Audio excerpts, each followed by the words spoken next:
மெய்ப்பொருள் நாயனார் எவ்வளவு பெரிய விஷயம்.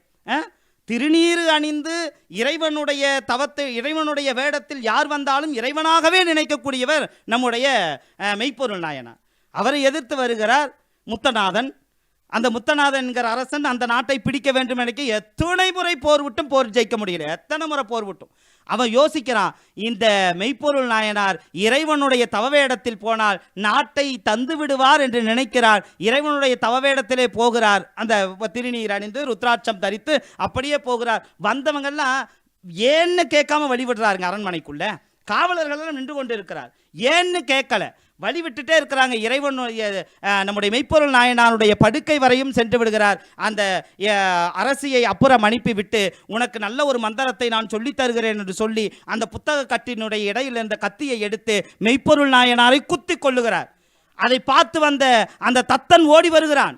அரசனுக்கு என்ன ஆயிற்றுன்னு ஓடி வந்து தன்னுடைய உடைவாளை எடுத்து கொள்ள வருகிறான்.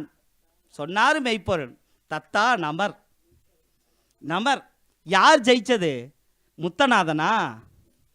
மெய்ப்பொருள் நாயனார் ஜெயிச்சார். தன்னுடைய உயிரை விட்டாலும் ஜெயித்தவர் யாரு? மெய்ப்பொருள் நாயனார். அதனால் அவருக்கு மெய்ப்பொருள் நாயனார்னு பேர்.